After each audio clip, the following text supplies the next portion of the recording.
E aí, gente, a gente finaliza lá os fios retilíneos e entra em bobinas. Bobina, pessoal, nada mais é do que você pegar um fio e enrolar, né, fazendo várias espiras. Número de voltas. Espira que eu tô dizendo é volta. Por exemplo, nesse experimento aqui que eu mostrei para vocês, ó. Eu dei várias voltas com um fio de cobre. Então, isso aqui, pessoal, é uma espira. Certo? Espira, voltas, ok?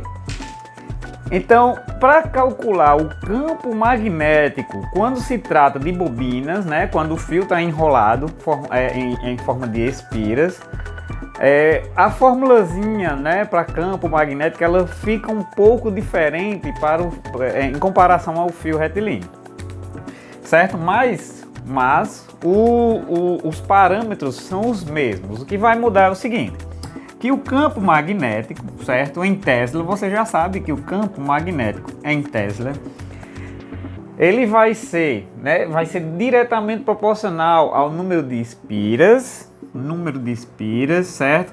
Aqui é o número de voltas,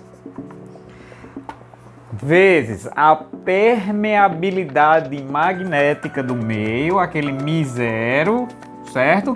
E você lembra que a gente vai usar a permeabilidade magnética do vácuo, 4π 10 a menos 7, ok? Vezes a corrente elétrica. O campo magnético é diretamente proporcional ao número de espiras, permeabilidade magnética do meio e a corrente elétrica em amperes.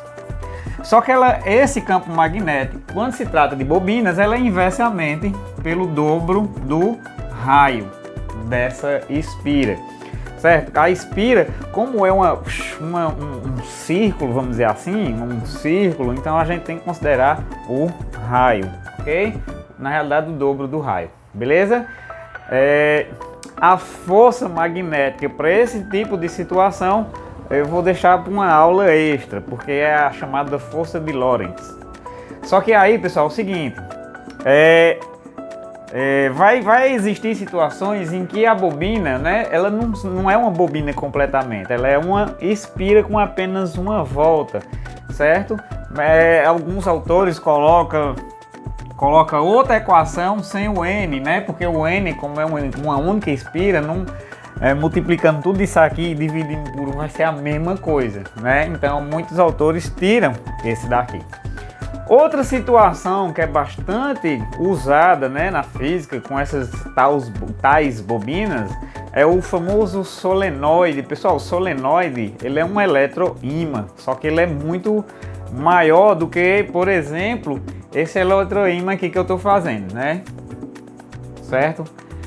Lá no laboratório da escola, a gente precisa de solenoides, né, que é um eletroímã para a realização de experimentações de esferas que partem do repouso.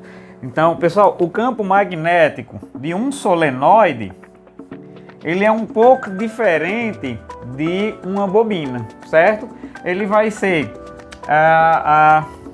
o número de espiras vezes a permeabilidade magnética do meio, vezes a corrente elétrica, só que aqui a gente vai considerar o comprimento total do fio, certo? E não o dobro do raio, como é usado aqui na equação da bobina, certo? Então essa equação aqui é para bobinas e essa equação aqui é para o solenoide, ok? Se você tem dúvida de como que se escreve, então vamos lá. Essa daqui era para bobina. Eita, qual é que não sai? Bobinas. Muitos livros vão chamar de bobina chata. E essa daqui, essa equação aqui é para o solenoide. Olha, solenoide, ok? Então, próxima aula nós vamos tratar da força de Lorentz, beleza?